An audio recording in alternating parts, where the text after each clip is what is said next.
네, 반갑습니다. 자, 오늘은 출애굽기 25장 8절에서 11절 말씀으로 성막에 대해서 우리가 첫 번째 시간을 갖도록 하겠습니다. 사람이 하나님께 할 수 있는 최상의 일은 바로 경배드리는 겁니다. 우리 역시도요, 영적 부흥은 경배의 회복부터 시작이 됩니다. 그래서 사람은 누구에게 어떻게 경배하느냐에 따라서 그 개인은 물론이고 그 나라의 흥망성쇠가 달려 있습니다. 미국을 보십시오. 미국이 청도교로부터 시작해서 그들은 하나님께 경배를 해왔던 그러한 나라였습니다. 그러나 1960년대에 존 F 케네디서부터 학교에서 기도하지 못하게 하고 말씀을 전하지 못하게 함으로써 지금에 있는 미국처럼 쇠퇴하게 된 것입니다. 한국은 어떻습니까? 6.25 동란으로 나라가 완전히 초토화됐음에도 불구하고 이 나라에는 그 복음으로 많은 사람들이 믿고 구원받으면서 말씀으로 흥왕하게 되었습니다. 그러므로 하나님께서 이 나라에 축복을 주시고 지금의 5,000년 역사간 가장 지금 우리가 잘 살게 되는 나라도 된 것입니다. 그러나 무엇보다 우리는 먹고 자고 입는 것에 중요한 것이 아니라 먼저 하나님을 경배하는 것, 경외하는 것, 그것이 바로 이 시대에 저와 여러분들에게 맡겨진 사명이라고 할 수가 있겠습니다. 여러분, 이 마지막 때에 우리는 이 경배에 더 집중해야 하겠습니다. 그래서 이 성막의 말씀을 통하여서 왜 하나님께서는 이 성막 하나하나를 그렇게 많은 장을 할애해서 말씀하셨는가? 이것에 대해서 우리가 알아보려고 합니다. 하나님께서는 당연히 창조주로서 피조물들에게 받고자 하시는 것이 있습니다. 그것은 바로 하나님의 영광을 위해서, 하나님의 기쁨을 위해서, 그리고 하나님께서 찬양받기 위해서 그래서 창조하셨던 겁니다. 이 모든 것들, 기쁨과 영광과 찬양이 함께 다 있는 것이 바로 경배입니다. 우리는 이 경배 자리에서 진정으로 우리가 무엇을 경배하고 어떻게 경배해야 하는 것이고 우리의 마음의 자세는 어떻게 해야 되는 것인가를 바로 저 출애굽기에 나와 있는 그 성막을 지으라고 하신 그 하나님의 말씀에 따라서 우리가 거기에서 깨달음을 얻고자 합니다. 우리 주님께서 이스라엘 백성들에게 성막을 만들라라고 하셨을 때 그때 이스라엘 백성들은 광야에 있었습니다. 그러니 어디에 터전을 잡고 성전을 지을 수도 없었습니다. 그래서 이 성막을 지은 것은 이동식 성막이었습니다. 언제든지 떠날 수가 있는 그러한 성막을 지으라고 하셨습니다. 그러나 이 성막은 바로 저 하늘에 있는 그 모형을 잘 드러내고 있는 그러한 성막이었습니다. 어쩌면 이 성막은 보잘것없는 것이었습니다. 사람들이 그 당시에 지었던 피라미드나 그리고 바벨론의 공중정원이나 이런 것들에 비한다면 비할 바가 못 되는 거죠. 또 바티칸에 있는 성 베드로 성전의 그 웅장함을 따라잡을 수는 없을 것입니다. 그럼에도 불구하고 하나님께서는 모세에게 건축의 설계사와 재료를 활용해서 하나님의 영광과 위엄을 상징하는 그러한 건축을 만들게 하신 것이 아니라 겉으로 보기에는 아무것도 보잘것이 없는 장막을 세우라고 하셨습니다. 장막, 성막이라고 하는 그 건물은 건물이 아닙니다. 그냥 이동식 천막에 불과합니다. 하지만 이 장막은 그 어떤 면에서도 하나님께서 직접 말씀해 주시고 그 직접 모양을 계시해 줌으로 함으로 해서 그 어떤 건축물보다도 독특한 집이 되는 것입니다. 용도 면에서도요.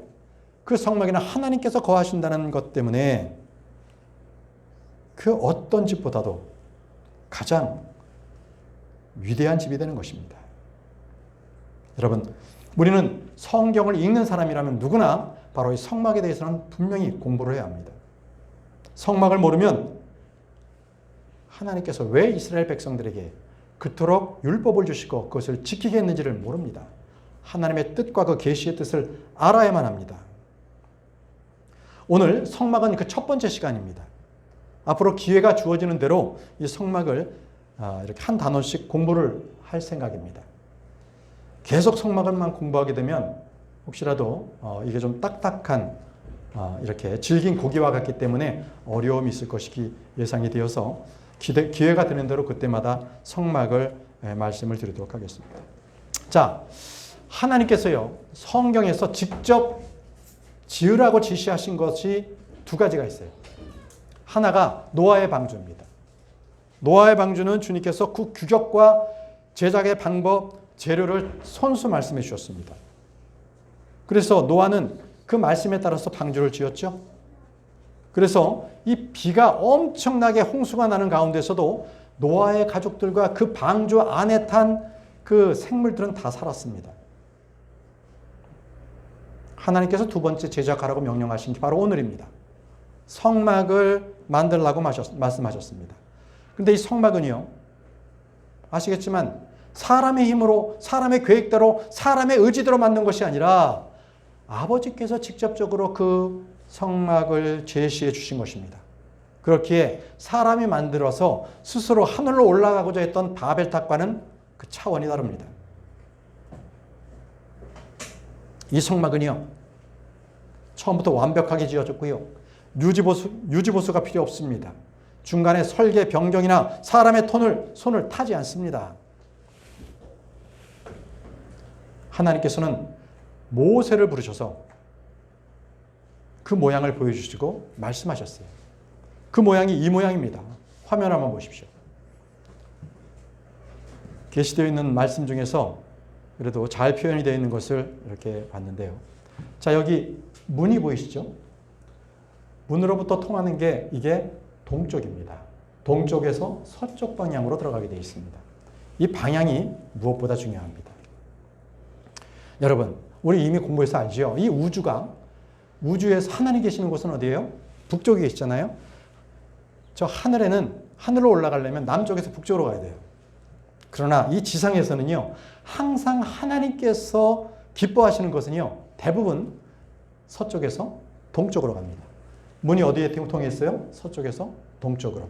그 예는 성경에서 많이 나옵니다. 동쪽이 거꾸로 서쪽에서 동쪽으로 가는 것은 아주 안 좋을 때예요. 그런 게 많이 나옵니다. 예를 들어 보겠습니다. 자, 서에서 동쪽으로 간 예가 아담이 에덴 동산에서 쫓겨났을 때 그런 동에서 서로 쫓겨났습니다. 그죠? 죄송합니다. 서쪽에서 동쪽으로 갔잖아요. 서쪽에서 동쪽으로 쫓겨났습니다. 카인이 어떻습니까? 그가 하나님 앞을 떠날 때도 서에서 동쪽으로 쫓겨났습니다. 야곱이 하나님을 떠나서 멀리 갔었을 때 그때도 서에서 동쪽으로 왔습니다. 삼촌에게 갔잖아요. 유대인들이 포로로 잡혀갔을 때도 그들은 서에서 동으로 쫓겨갔습니다.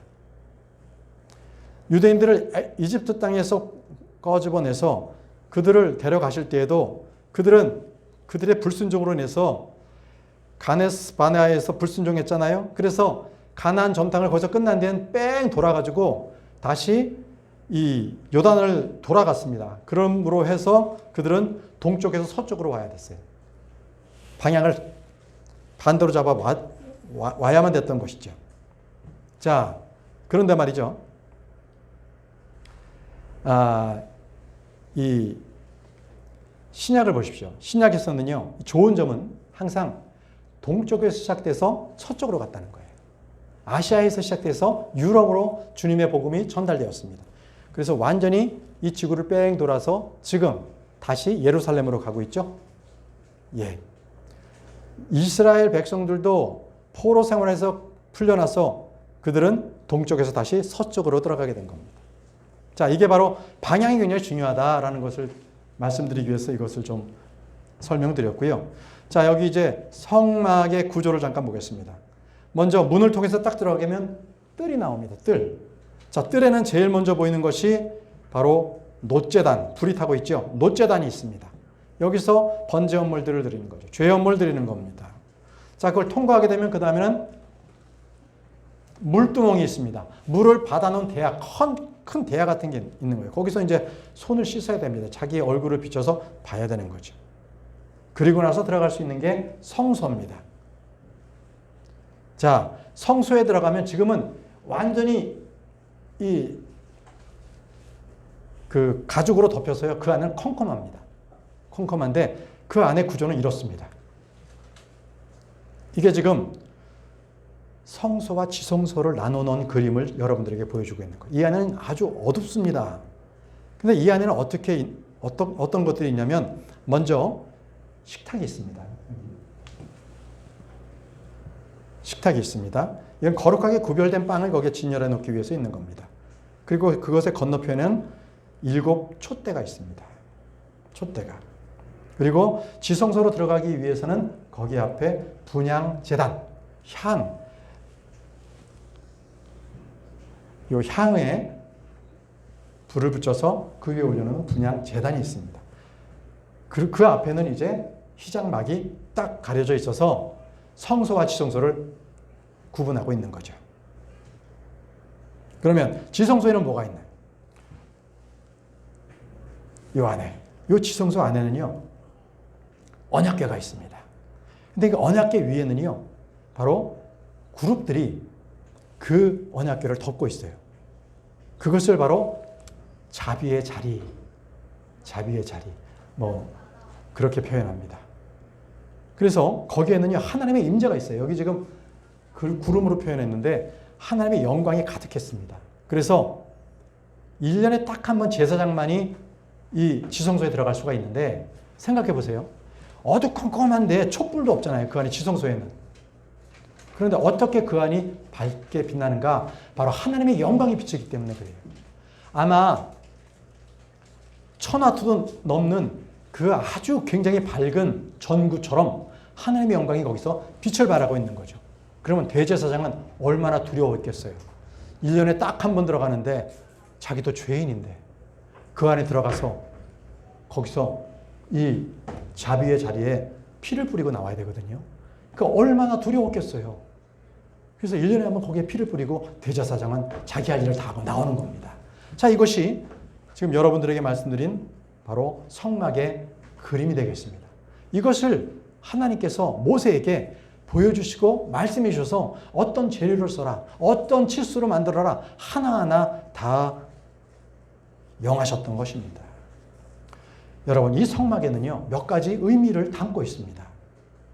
자, 첫 번째는요, 주님께서 거기에 거하신다는 거예요. 주님께서 거기에 거하신다. 에덴 동산에서 아담이 쫓겨난 이후에 사람과 하나님과의 관계는 단절이 되었습니다. 그런데 우리 주님께서요, 다시 인간들에게 다시 오겠다. 사람들이 살고 있는 그곳에 거하겠다 해서 오신 것이 성막입니다. 그래서 성막을 지으라고 했던 거예요. 출애굽기 25장 8절에서 9절 말씀에 보시면요, 오늘 우리가 읽었던 말씀입니다. 그리고 내가 그들 가운데 거할 수 있도록 그들로 하여금 나를 위한 한 성소를 만들게 하라. 내가 너에게 보일 그것에 따라 성막의 양식과 그것들의 모든 기구들의 양식을 본떠 너희는 바로 그와 같이 그것을 만들지니라. 이렇게 구체적으로 하나님께서 하나하나를 이렇게 지적해 두셨습니다. 바로 하나님 아버지께서 이스라엘 백성 가운데 거하시기 위해서 성소를 만들라고 하셨습니다. 그렇기 때문에 이 성소는요, 단순하게 종교적인 행위를 하기 위해서 만들어진 성막이 아니라는 겁니다. 하나님 아버지께서 바로 그 장소에 거하시기 위한 장소를 만들라고 하셨기 때문입니다. 이것은 바로 하나님의 집이었습니다. 그리고 이 성막을 보십시오. 이것은 결코 은이나 금으로 완전히 둘러쳐진 그런 집이 아니었습니다. 그저 천막으로, 그냥 그 당시에서 쉽게 볼 수 있는 그 천막으로서 집을 지어놓은 것뿐이었습니다. 이건 왜 그랬을까요? 그것은 바로 예수 그리스도의 오심을 예표하는 것입니다. 예수님이 어떻게 오셨습니까? 그분은 육신의 몸을 입고 오셨죠. 종의 형체로 오셨죠. 죄 있는 몸을 입고 오셨지 않았습니까? 바로 그러한 모습을 예표하기 위해서 주님께서는 아무것도 보잘것이 없는 바로 성막을, 천막을 그대로 치라고 말씀하셨던 겁니다. 왜요? 사람과 함께 지내기 위해서입니다. 사람과 함께 지내기 위해서. 이토록 주님께서 먼저 말씀하시고 먼저 사람에게 다가오셨습니다. 두 번째 의미가 있습니다. 이 성막은요, 모형입니다. 그림자입니다. 단지 모형에 불과해요. 한시적으로만 있을 것입니다. 히브리서 9장 9절에서 10절 말씀에 그 성막은 현재 곧 이때를 위한 한 모형이었으니라고 합니다. 모형이라고 말합니다. 그 안에서 예물들과 희생제물들을 바쳤는데도 양심과 관련해서는 섬김을 이행하는 자들을 완전하게 만들 수는 없었느니라. 제물을 아무리 바쳐도 그 죄를 완전하게 씻길 수는 없었다는 말씀입니다. 그 성막은 단지 음식들과 음료들과 다양한 씻는 것들과 육신에 속한 법령들에만 유효했으며 개혁의 때까지만 그들에게 부과되었던 것이라. 예수 그리스도께서 오실 때에 완전한 성전이 오셨을 때, 그분 오셨을 때까지만 이것이 도래하고 이제 하늘로 올라갔을 때 그 하늘에는 완전한 성전이 있다는 것입니다. 여러분, 이 성막은 모형이었습니다. 성막과 성전의 모든 실체는 예수 그리스도를 말씀하고 있습니다. 히브리서 9장 24절을 보십시오. 히브리서 9장 24절. 이는 그리스도께서는 손들로 지어진 거룩한 처소들 곧 참된 것들의 모형들 안으로 들어가지 아니하셨고 이 천막 안으로 들어가지 아니하셨고 오히려 하늘 그 자체 안으로 들어가셨기 때문이니 우리 주님께서는 예수 그리스도께서는 하늘로 셋째 안으로 직접 올라가셨어요. 우리를 위하여 지금 하나님의 임재 앞에 나타나 계시느니라. 이제 주님께서 부르시면 우리는 저 셋째 하늘로 올라갑니다. 이제 완전한 그 성전, 하늘의 성전으로 우리는 올라가는 거죠. 그게 어디예요? 새 예루살렘. 그래서 지금 보여주는 이 성막은 참된 것들의 모형이었을 뿐입니다. 하늘에 있는 것들의 모형이었어요. 그림자였습니다. 이제 모형은 실체가 있기 때문에 모형이 있는 것이죠. 자, 세 번째 성막의 의미입니다. 이 성막은 우주의 모습을 나타냅니다. 사람의 모습이기도 하고요. 자, 성막은 어떻게 세 개로 구분됐죠? 뜰, 성소, 지성소. 세 개로 구분됐죠? 사람의 몸은 어떻게 구분되어 있어요? 영, 혼, 몸으로 되어 있지 않습니까? 자, 이토록 이 성막은 이 뜰은 우리의 육신을 말하는 거고요. 그리고 성소는 우리의 혼을 말하고 지성소는 영으로 말할 수가 있습니다. 이렇게 세 개로 되어 있죠. 자, 이 첫 번째 성막이 서 있는 동안에는요, 지성소에 들어가는 길이 드러나지 않았다고 주님께서 말씀하셨습니다.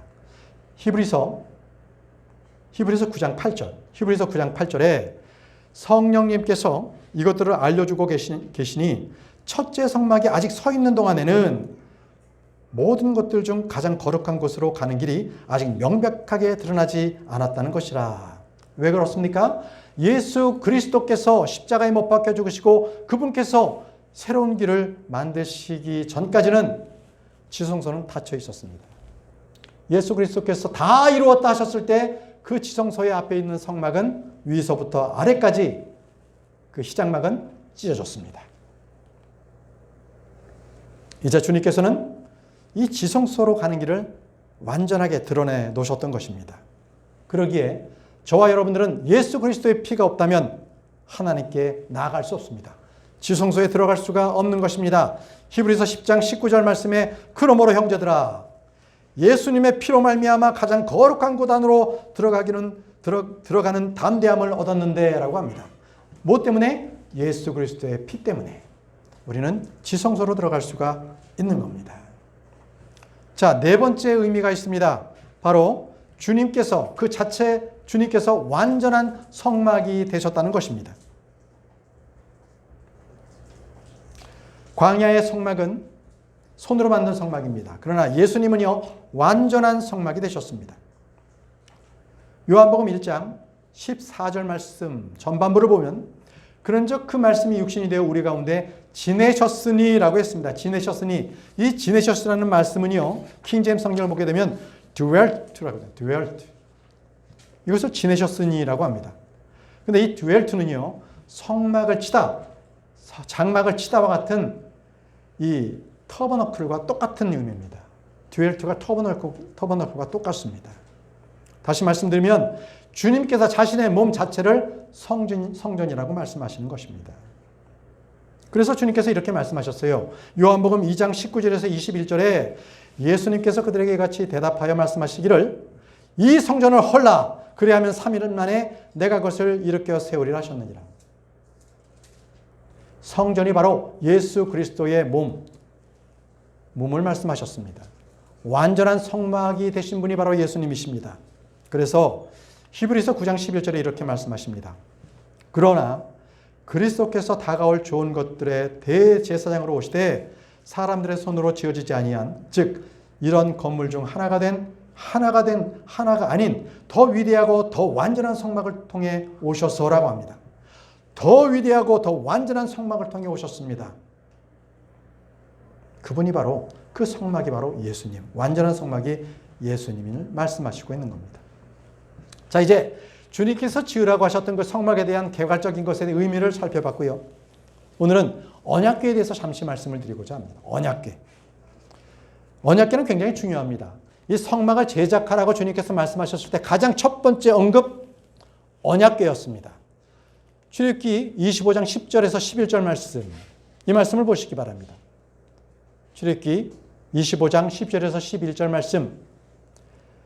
다음으로 그들은 시띠 목재로 법궤를 만들지니라.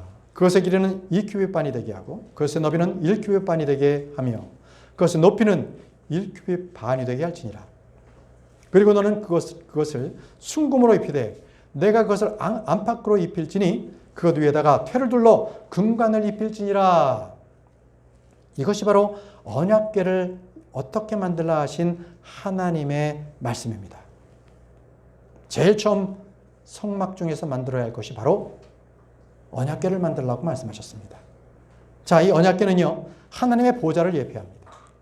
언약궤가 없다면 성막이 다른 어떤 모든 것들은요, 다 의미가 없습니다. 그래서요, 여러분, 이 솔로몬이 성전을 지었잖아요. 하나님의 성전을 지었을 때 다른 것들은 그가 직접 다 아버지 다윗이 마련한 재료를 갖고 다 지었지만 이 언약궤만큼은 새로 짓지 않았어요. 그냥 이 언약궤는 그대로 가지고 와서 성전 안에 넣었던 거예요. 지성소에 넣었던 겁니다. 그래서 이 언약궤는 굉장히 중요합니다.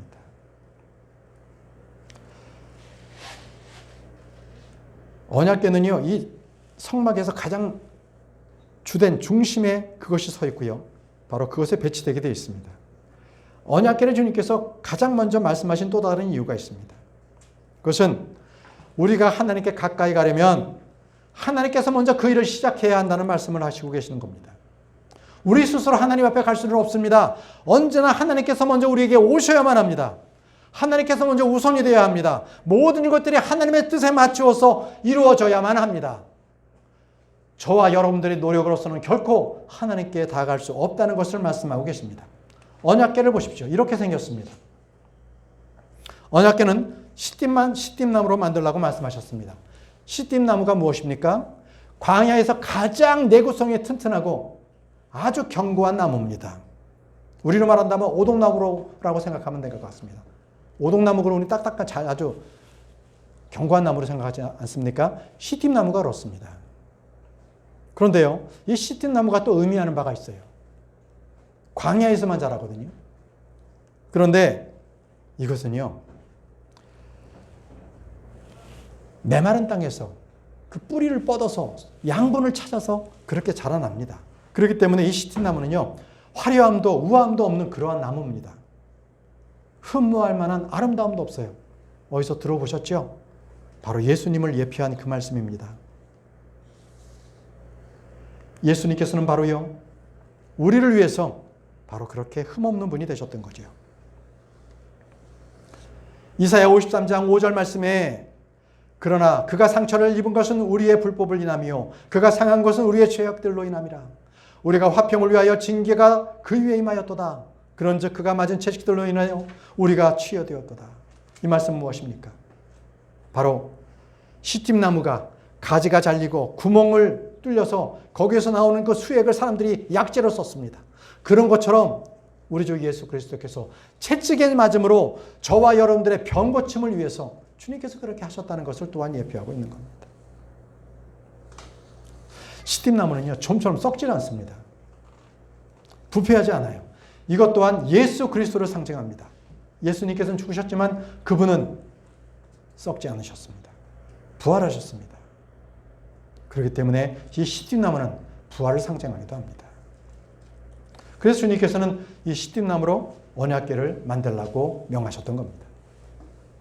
자, 주님께서는 이 시띠나무 안팎으로 순금을 입히라고 금태를 둘러라고 말씀하셨습니다. 주님께서 언약궤의 안과 안밖을 모두 순금으로 입히고 그 주위를 돌아가면서 금태를 두르고 왕관을 씌우라고 말씀하셨습니다. 왕관? 이 왕관은요, 예수 그리스도를 예표합니다. 여러분, 성막 안에 들어가는 기구들 중에서 언약궤가 왕관을 씌우라고 되어 있고요. 또 두 가지가 더 있습니다.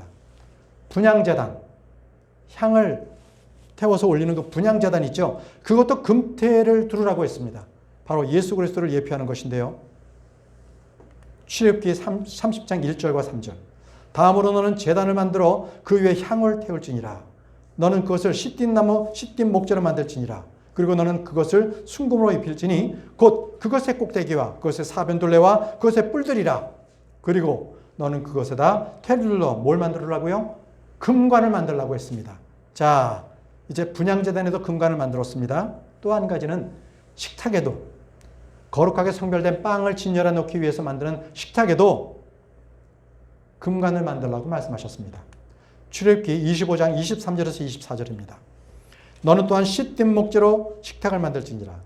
그것의 길이는 2규빗이 되게 하고 그것의 너비는 1규빗이 되게 하며 그것의 높이는 1규빗의 반이 되게 할지니라. 그리고 너는 그것을 순금으로 입히고 거기에다 테를 둘러 뭘 만들라고요? 금관을 만들지니라. 금관. 자, 이렇게 세 가지를 다 금관으로 만들었어요.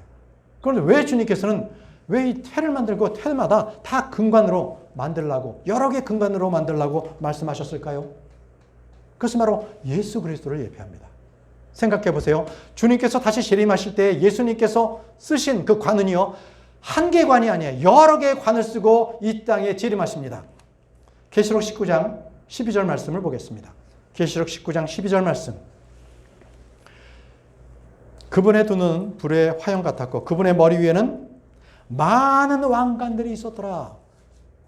한 가지 왕관을 쓰는 것이 아니라 여러 왕관들을 쓰신 거예요.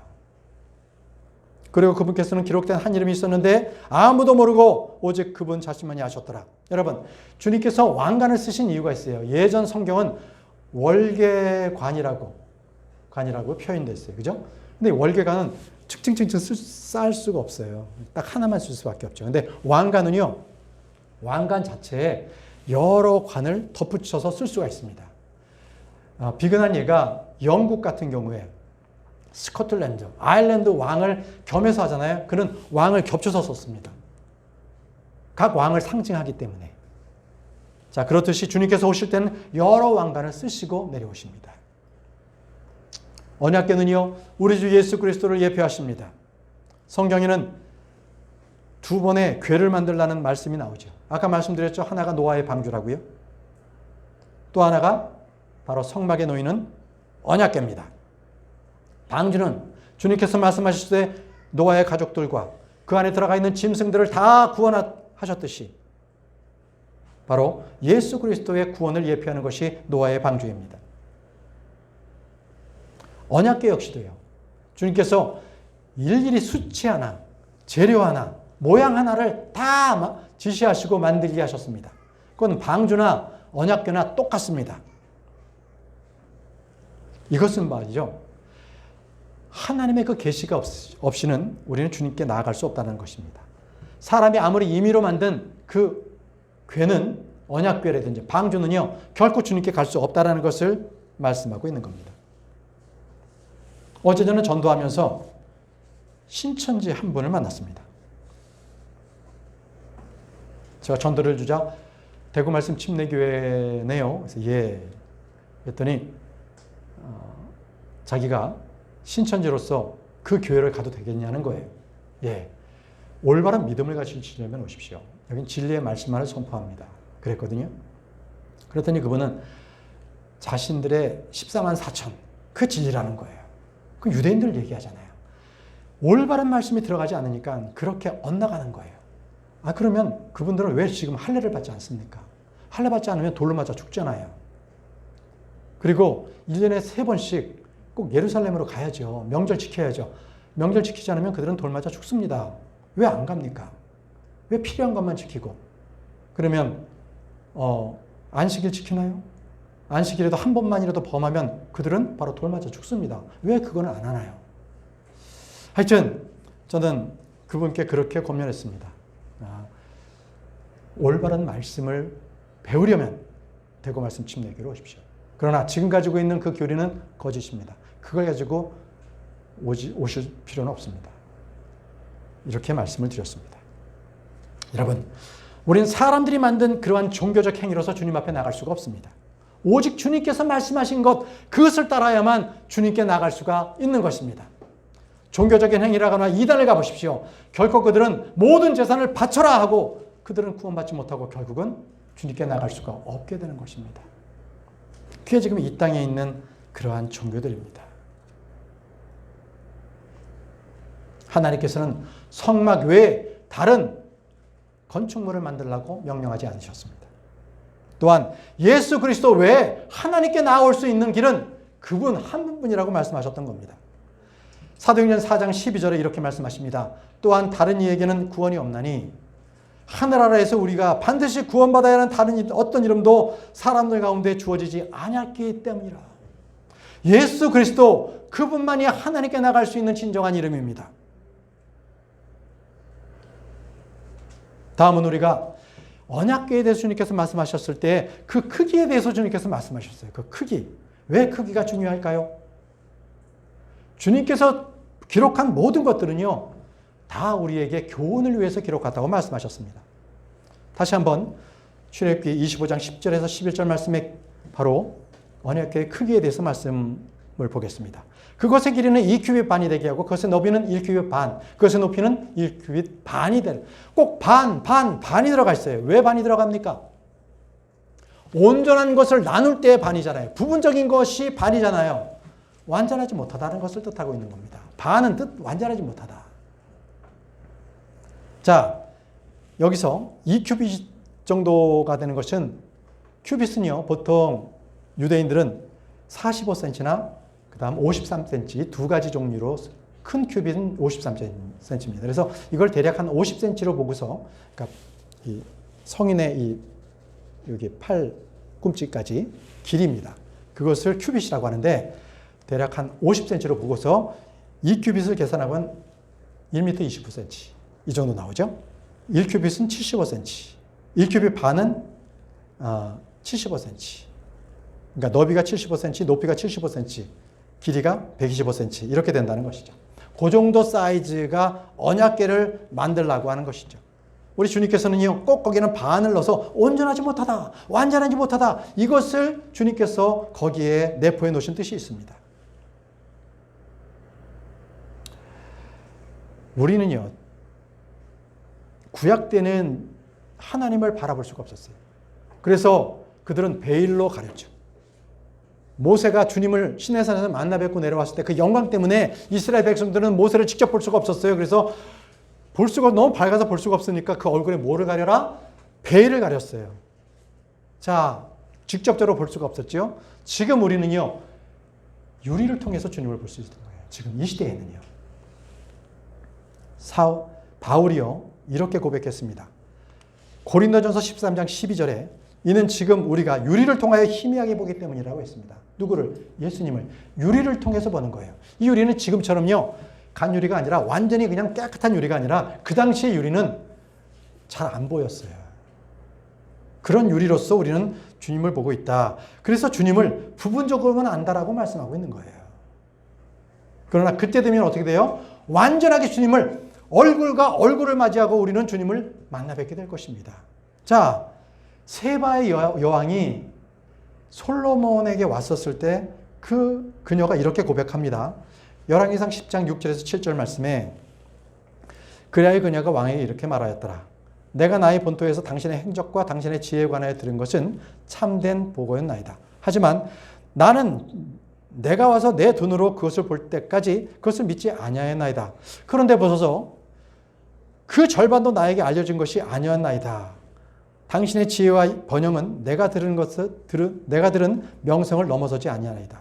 그러니까 절반도 안 되는 그러한 그 명성, 영광을 내가 와서 이렇게 보게 된 거다. 이렇게 알려진 것이 그렇게 많지도 않은 것. 그냥 절반도 알려지지 않은 것이었다. 근데 와보니까 대단하다. 이렇게 지금 셰바의 왕이 말하고 있는 겁니다. 그것이 바로 이렇게 절반, 부분, 반이라는 것은 아주 부족하다. 완전하지 못하다. 이런 것들을 말씀하고 있습니다. 그럼 여러분, 2큐빗 반에 온전한 것은 5큐빗입니다. 5이죠. 1큐빗 반에 온전한 것은 3큐빗입니다. 5와 3이 무엇을 의미하시는지 여러분도 아시잖아요. 5는 죽음의 숫자입니다. 그렇죠? 그래서 5번째 갈비뼈를 꺼내서 쬐서 거기에서 아담의 뼈에서 이불을 만드셨잖아요. 그리고 5번째 갈비뼈를 칠 때 그는 죽었어요. 11개서에서 보게 되면 계속 그런 기록이 나와요. 사람을 죽일 때 5번째 갈비뼈를 쳤다고 나오잖아요. 5는 죽음의 수입니다. 셋은요, 완전수입니다. 완전수. 예수 그리스도께서 부활하신 것이 바로 3일 밤 3일 낮 완전한 구속 사역을 주님께서 말씀하고 계신 겁니다. 자, 이런 것들이 언약궤의 수치와 관련되어 있는 그러한 의미가 되겠습니다. 자, 그러면 이제 이 언약궤 안에는 뭐가 들어가 있는가? 자, 이것도 우리에게 주신 의미가 또 있습니다. 교훈이 있는데요. 이 언약궤를 법궤라고도 합니다. 출애굽기 25장 16절입니다. 그리고 너는 내가 너에게 줄 증언판을, 십계명 그 돌판이죠. 그것을 법궤 속에 넣을지라. 이렇게 법궤, 바로 언약궤입니다. 주님께서는 친히 제작하라고 말씀하신 그 언약궤 안에다가 십계명이 적혀 있는 두 돌판을 넣으라고 말씀하셨습니다. 그래서 이 언약궤 안에는 세 가지가 들어가 있습니다. 히브리서 9장 4절 말씀입니다. 거기에는 금향로가 있었고 금으로 둘러싸이는 언약궤가 있었는데 그 안에는, 언약궤 안에는 만나를 담은 금 항아리와 아론의 쌍난 막대기와 언약의 돌판들이 있었느니라. 자, 언약궤 안에는 만나가 든 금 항아리가 있었고요. 그리고 아론의 쌍난 막대기가 있었고요. 그리고 11조가 적혀 있는, 11조가 아니라 십계명이 접혀 있는 돌판, 이렇게 그거 3개가 들어있어요. 근데 이 3개가 다 주님에 대한 예표고요. 그리고 증거를 나타낸다는 거예요. 증거를. 자, 첫 번째 만나에 대해서 말씀드리겠습니다. 언약궤 안에 들어있는 그 3가지 중에 첫 번째입니다. 만나. 그것은 생명이신 예수 그리스도를 예표합니다. 생명이신 예수 그리스도. 주님께서 신실하게 우리에게 공급하심을, 우리에게 그것을 마음의 증거로 보여주신다는 거예요. 출애굽기 16장 33절에 34절에서 그리고 나서 모세가 아론에게 말하기를 항아리 하나를 가져다가 그 안에 만나 1오멜을 가득 넣어라. 1오멜은 2.2리터입니다. 1오멜을 가득 넣어라. 그리고 그것을 주 앞에 올려 너희의 세대들을 간직하게 하라 하였더라. 주께서 모세에게 명령하신 대로 아론이 그렇게 그것을 증언판 앞에 올려놓고 간직되게 하였더라. 자, 증언판 앞에 올려놓고 간직하였다. 이것은 바로 증거를 위해서 그렇게 보관하도록 후대들이 그것을 보고 증거를 삼으라는 거죠. 만나는 주님께서 우리에게 먹여주신 빵이다. 그것은 예수 그리스도를 예표한다는 것이죠. 자, 두 번째입니다. 아론의 쌍난 막대기는 무엇인가? 그건 바로 예수 그리스도의 부활을 예표합니다. 아론의 쌍난 막대기는 살아있는 나무가 바짝 남은 죽은 나무였습니다. 근데 그 죽은 나무에서 싹이 났고요. 아몬드 열매가 맺었고요. 아몬드 꽃이 피었습니다. 이것은 바로 부활을 예표합니다. 마른 나무에서 생명이 태어났습니다. 아론은 누구였습니까?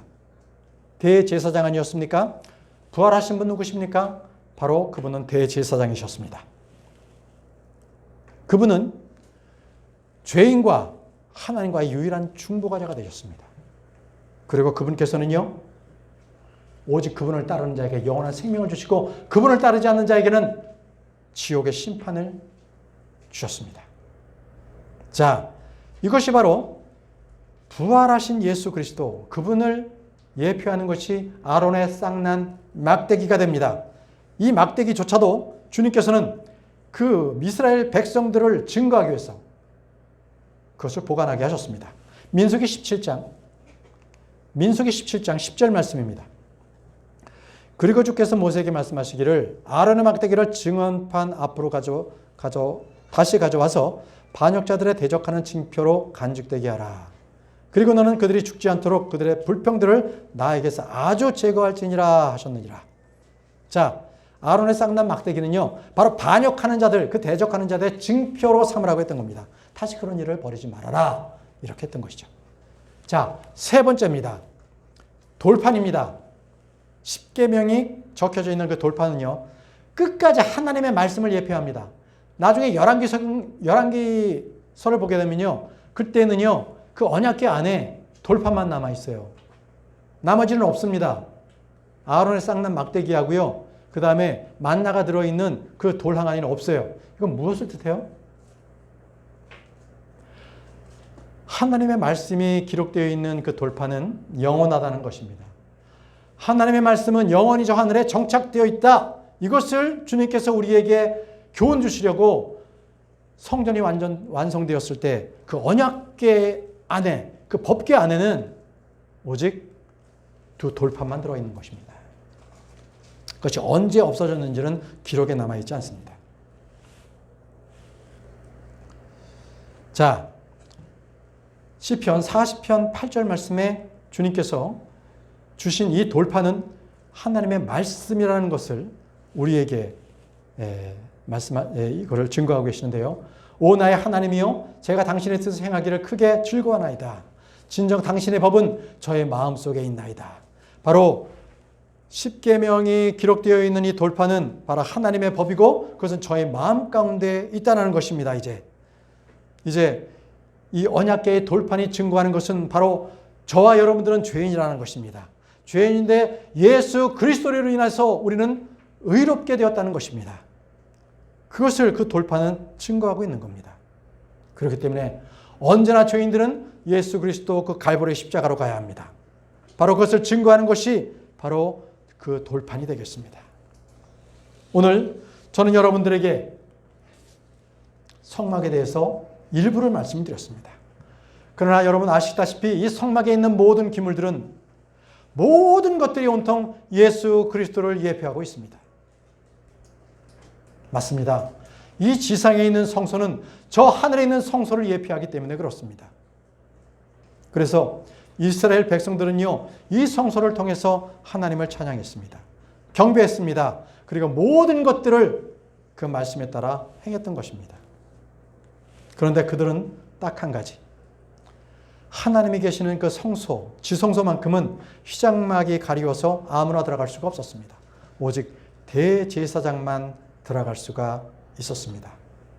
그런데 여러분, 이 휘장막은 예수 그리스도의 육체를 가리키고 있는 것이었습니다.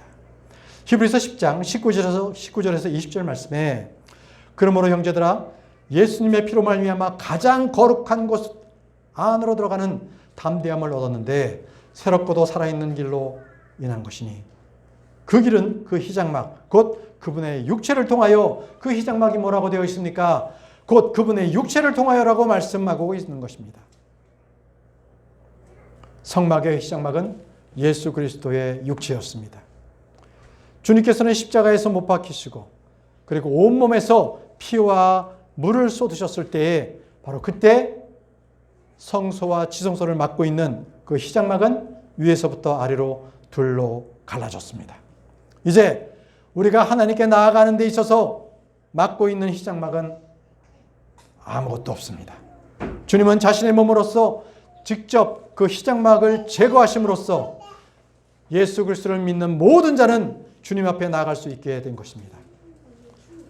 하늘의 하나님께서 하늘에 계신 하나님께 우리는 언제든지 담대하게 두려움 없이 바로 그것으로 나아갈 수가 있게 된 것입니다. 히브리서 4장 16절은 이렇게 고백합니다. 그러므로 우리가 담대하게 은혜의 보좌로 나아가자. 담대하게 은혜의 보좌로 나아가자. 여러분, 이 은혜의 보좌로 나갈 수 있는 것은 지금 저와 여러분들이 기도로서 우리가 은혜 왕자로, 은혜의 보좌로 나갈 수가 있는 것입니다. 여러분, 십자가에서 자신의 목숨을 내어놓으신 우리 주님께서 이제 우리는 하나님 앞에 나갈 수 있도록 해주셨습니다. 우리는 기도로서 주님의 그 희생과 십자가를 더 높여드릴 수 있게 된 것이고 가치를 있게 한 것입니다. 기도야말로 우리가 하나님의 보좌 앞에 나갈 수 있는 일, 주님께서 가장 기뻐하시는 일을 할 수 있는 것입니다. 이제 이 한 주간 저와 여러분들은 예수 그리스도의 그 은혜 그리고 하나님을 경외함으로써 우리가 기도함으로써 그 은혜의 자비 앞에 그 보좌 앞에 담대히 나가는 저와 여러분들이 되기를 바랍니다. 다 같이 일어나셔서 찬송가 752장 오 놀라운 구세주를 찬양하겠습니다.